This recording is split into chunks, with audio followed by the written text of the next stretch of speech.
नमस्कार, राम राम, सबको प्रणाम। कबीर कहते हैं कि पोथी पढ़ पढ़ जग मुआ, पंडित भया न कोई। और ढाई आखर प्रेम के, पढ़े सो पंडित होए। अर्थात पोथी पढ़ते पढ़ते तो जग में कई आए कई गए, लेकिन वास्तव में पंडित वही है जिसने प्रेम को जान लिया, प्रेम को पढ़ लिया। अब आप सोच रहे होंगे कि क्या कबीर पोथियों के विरुद्ध हैं, साहित्य के विरुद्ध हैं? ऐसा बिल्कुल नहीं है। न तो वो साहित्य के विरुद्ध हैं, न पुस्तकों के विरुद्ध हैं, लेकिन वो इसकी सीमाओं को जानते हैं कि ये जो निष्प्राण शब्द हैं इन साहित्यों में, इसको बार बार जो तोते की तरह दोहराया जाता है मंत्रों में, श्लोकों में, और हम मौलिक तत्व से चूक जाते हैं, उस चूक को वो जानते हैं, इसलिए वो ऐसा कहते हैं। एक किस्सा है पुराने रूस का। एक बहुत बड़े लेखक हुए लियो टॉलस्टॉय, उनकी कहानी है कि पुराने रूस में 3 साधु हुए, बड़े लोकप्रिय हुए। वो एक जगह वृक्ष के नीचे बैठकर प्रार्थना किए करते थे। उनकी लोकप्रियता इतनी बढ़ गई कि वहाँ पे लोगों का चर्च में आना मुश्किल हो गया। लोगों की संख्या दिन प्रतिदिन चर्च में घटने लगी और वहाँ के पादरी लोग बड़े नाराज रहने लगे कि ऐसा क्या है कि ये आ नहीं रहे हैं। और एक दिन तो हद ही हो गई, एक भी लोग चर्च नहीं आए प्रार्थना के लिए। वहाँ का जो मुख्य पादरी था वो क्रोधित हुआ और उसने ठाना कि आज तो जाकर इन लोगों से मिलकर, इन फकीरों से, साधुओं से मिलकर इनको सबक सिखा कर ही आएंगे। उसने पूरा अपना वेशभूषा धारण किया जो वहाँ पे मुख्य पादरी का होता था, सोने का एक डंडा होता था, वो लेकर हाथ में, और विदा हुआ।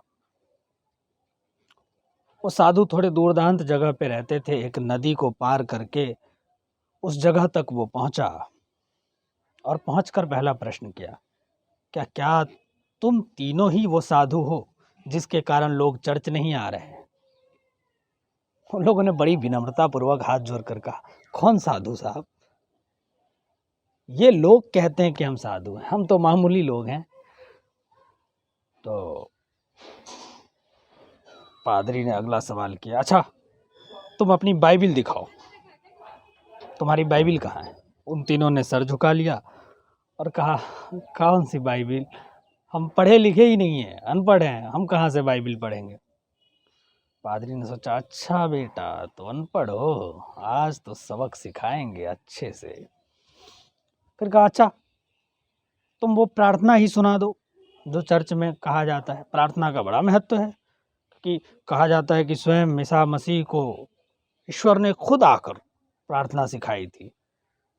उन लोगों ने हाथ जोड़ दिया, कहा भैया हम पढ़े लिखे नहीं हैं, हमें वो प्रार्थना भी नहीं आती है।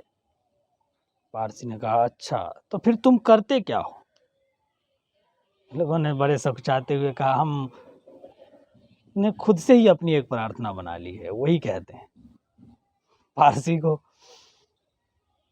पादरी को लगा कि अरे वाह, फंसता जा रहा है ये तीनों, आज तो इनको सिखाएंगे, लेंगे लपेटे में।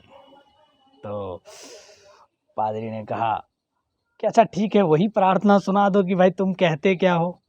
तो उन तीनों ने कहा कि अपने ईसाईयत में ईश्वर के 3 रूप कहे गए हैं, तो हम कह देते हैं कि हम भी 3 तुम भी 3, हम पर कृपा करो। गंभीर किस्म का पादरी जो पूरे क्रोध से भरा था हंस पड़ा, उसे भी हंसी आ गई सुनकर कि भाई ये कैसी अजीबोगरीब प्रार्थना है कि मतलब हम भी 3 तुम भी 3, हम पर कृपा करो। फिर उसने कहा, अच्छा ठीक है।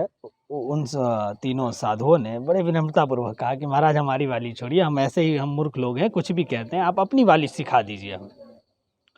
तो पादरी ने उसे धीरे धीरे धीरे धीरे सिखाया अपना प्रार्थना।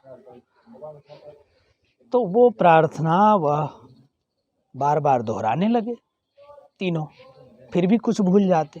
एक बार और, एक बार और, एक बार और करके कई बार एक ही प्रार्थना को दोहराया गया, लेकिन वो तीनों फिर भी याद नहीं कर पाए।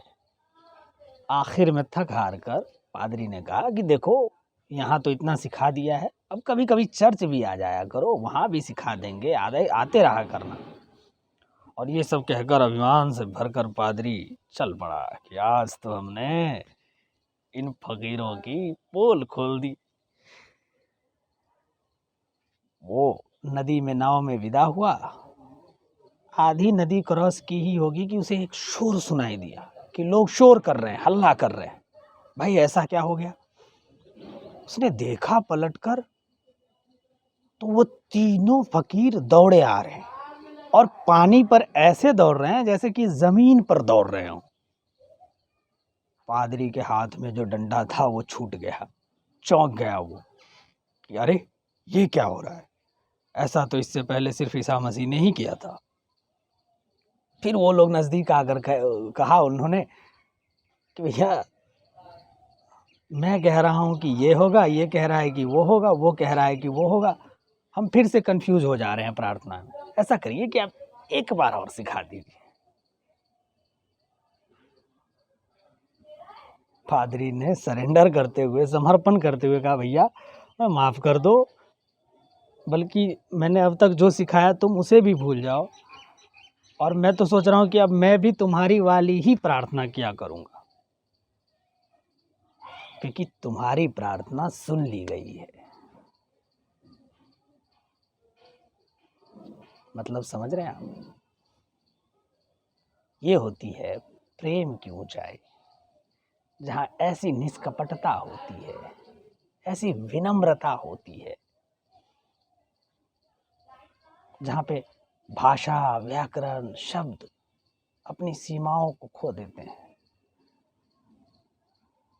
ये सब बहुत छोटे पड़ जाते हैं उसकी ऊंचाई के सामने, उसकी गहराई के सामने, जहाँ करुणा, वात्सल्य, ममत्व, ऐसे अनेकों सुंदर सुंदर भाव ऐसे ही समाहित हो जाते हैं।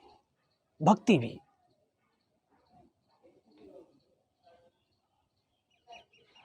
स्वामी विवेकानंद जी कहते हैं कि प्रेम के बदले दिया जाने वाला प्रेम ही संसार का उच्चतम उपहार है। ये है हमारे प्रेम की ऊंचाई। प्रेम की और विविधता देखनी हो तो आप हनुमान जी के 2 चित्रों को देखिए। एक जिसमें वो भगवान श्री राम के चरणों में बैठे हैं, और दूसरे वो जहाँ उनको ही कंधे पर लेकर उड़ रहे हैं। प्रेम की उद्विग्नता देखनी है, दीवानापन देखना है, तो आप मीराबाई को देखिए। महलों में रहने वाली मीराबाई भी सड़कों की छान मार रही है अपने गिरधर गोपाल के। प्रेम अपने समस्त बौद्धिक अहंकारों का विसर्जन है, और एक अज्ञात की दुनिया में, असीम की दुनिया का में स्व का समर्पण है।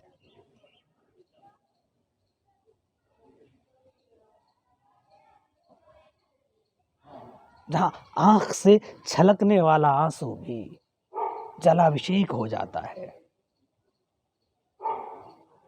जहां निश्चिंतता ऐसी आ जाती है कि इष्ट या आराध्य आपकी चिंता स्वयं करने लग जाते हैं, आपको हाथ पकड़ पकड़ कर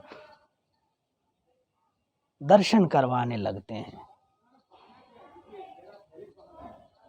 समस्त प्रकृति आपके साथ नृत्य करने लगती है। मेरी खुद की सीमा नहीं है कि मैं प्रेम पर ज़्यादा कुछ कह सकूं। कम कह रहा हूं, ज़्यादा समझा जाए। बहुत प्रेम सबको। प्रणाम। आज के लिए इतना ही। फिर मिलेंगे नए विचारों के साथ नए वीडियो में। बहुत धन्यवाद।